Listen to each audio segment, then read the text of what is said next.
In this lesson, we will learn how to create a page layout using CSS. Or in other words, we will learn how to position elements to sit side by side one another to give the appearance of columns. Up until now, in this course, we've seen elements sit below and above one another, taking up the entire available width of the browser window. Well, in this lesson, we will learn how to take control and give specific widths to elements and have them sit side by side. It's going to be a lot of fun, so let's get started. Here we are in our text editor, and this is an example page that we're viewing. We can see that it has nothing more than a header and a footer. So if we view this in the web browser, we can see that there is no main meat and potato body content in between the header and footer. So let's add that now together. So our goal for this lesson is to create two sections that sit side by side, giving the appearance of columns. So first we'll create a div and give it a class of main area. Then we'll create another element using the aside element and give it a class of sidebar. Now let's add a bit of space filler text to both of these elements. Paragraph. This is the main area or column, and then include a bit of space filler text. And then we'll also do that in the sidebar element. This is the sidebar. Okay, so if we save and refresh, we can see that our web page now has a bit of content. We are now ready to begin writing bits of CSS code to style the page. The first thing that I want to customize about the page is the overall width. So currently, all of the content is filling the entire browser window width. This is a problem because the human eye only prefers to read so many words per line. So in order to avoid eye fatigue for our site visitors, we need to add some sort of maximum width to our overall content. Now there are many ways of achieving this, but I'll show you my favorite way of doing it. I'm going to create a div with a class of container. And I'm going to move all of our content inside it. So I'm copying, cutting, and then I'm going to paste. So now everything lives inside this one parent ancestor container element. Now in our CSS, let's target that element, dot container, and I'm going to say maximum width, max width, 940 pixels. So if I save and refresh, we can see that there's a cutoff now. Instead of filling the full window, it cuts off right where my mouse cursor is. However, wouldn't it be nice if this width was horizontally centered in the browser window? It's very easy to achieve that. We can say margin left, auto, margin right, auto. We know that the margin property controls the space around elements, and if we assign it a value of auto to both directions horizontally, it will be centered. Moving on, the next thing that I want to achieve is I want to wrap our two sections that we want to be columns in some sort of parent element. So that content begins here and it ends here. So I'm going to create a new div named content area. And then I want to move our two content sections, main area and sidebar. I want to cut and paste those to live within the newly created content area div. Next, I want to style content area to have borders above and below it. So in our CSS, we'll target content area, border top, 3 pixels solid black, border bottom, 3 pixels solid black. So if we refresh, you can see that the borders have been applied. All that remains now is to position these two sections, this and this, to sit side by side one another instead of stacking on top of each other. We will begin by targeting or selecting this section with our CSS. So that section's name is main area. It has a class of main area, and we're going to give it a width. So we'll say only take up 66% of the available width. So we can see that our width property is being observed, but the two sections are still not sitting side by side. So we will now use a property named float, and we will tell the main area to float to the left.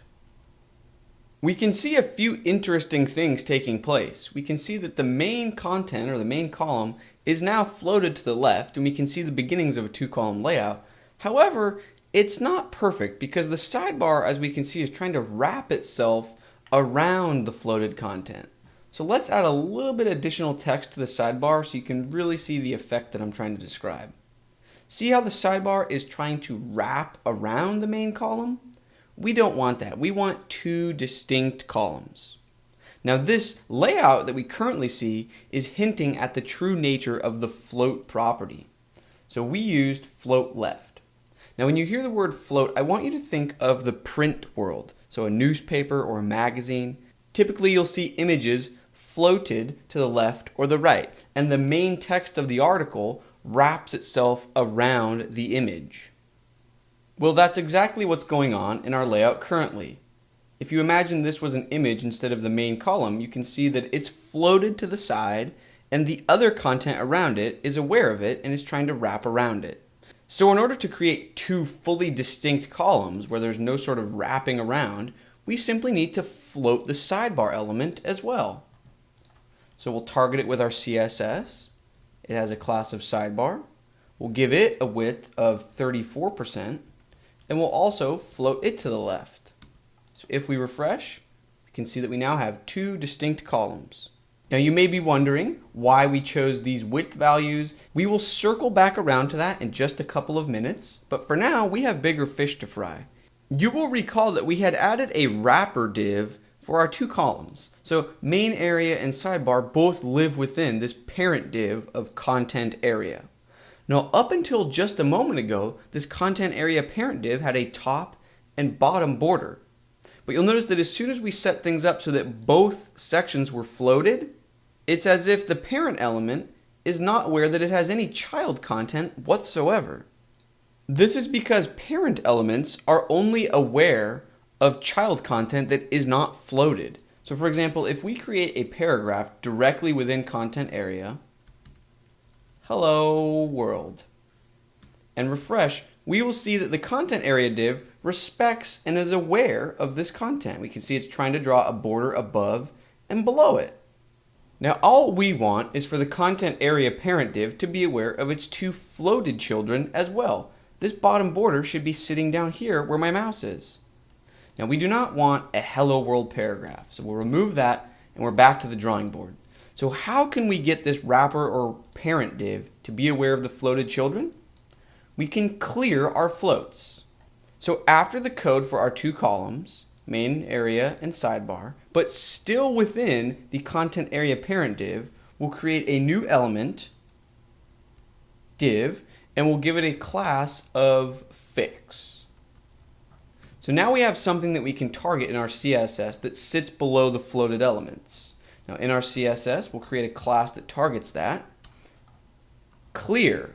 We use the clear property. Now we can say left or right, depending on the type of floats we used, but a good catch-all is to simply use the phrase both. So now if we refresh, we can see that we're in luck.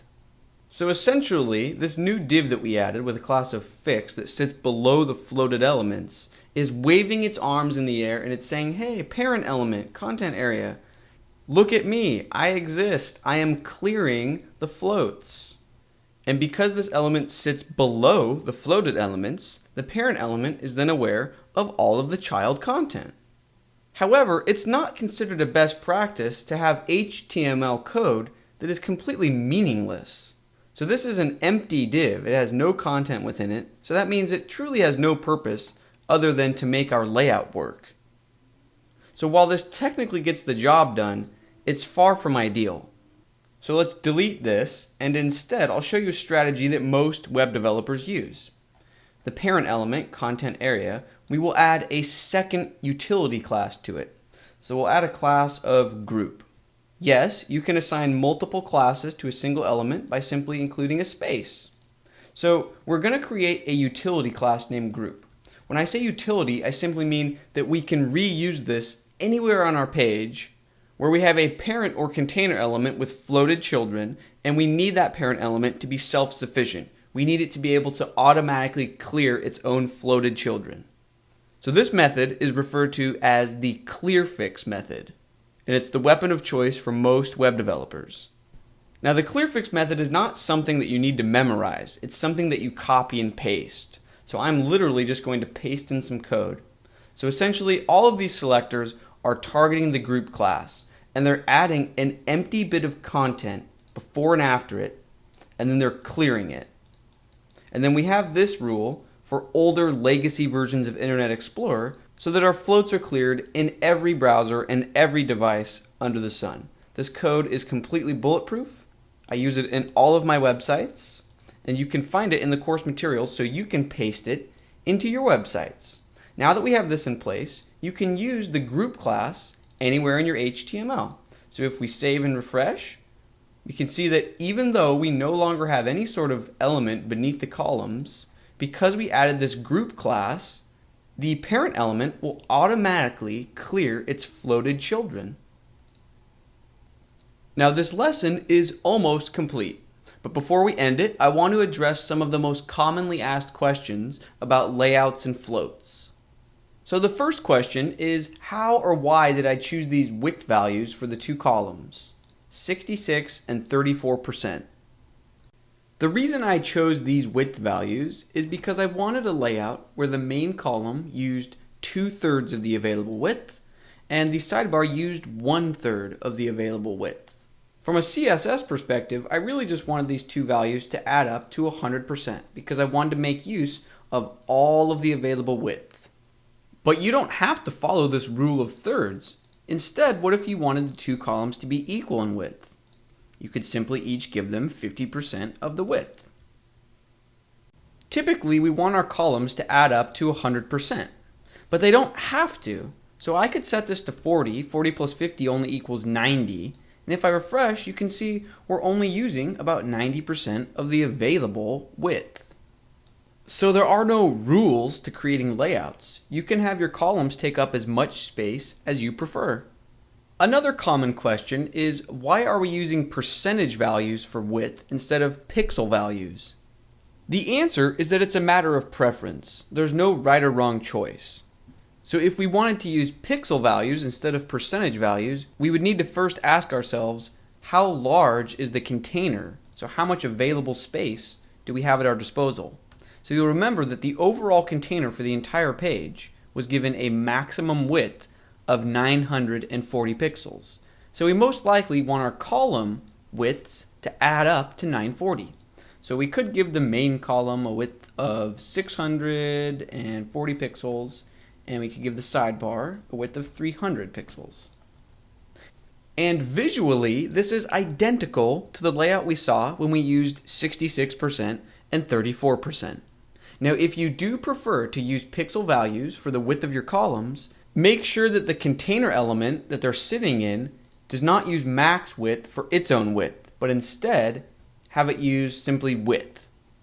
Now at this point in the course, please do not begin worrying about creating a one-size-fits-all beautiful responsive website. That is completely outside the scope of this lesson and what we're trying to focus on at the moment. In future lessons, we will learn about responsive web designs and how to create different layouts at different screen sizes.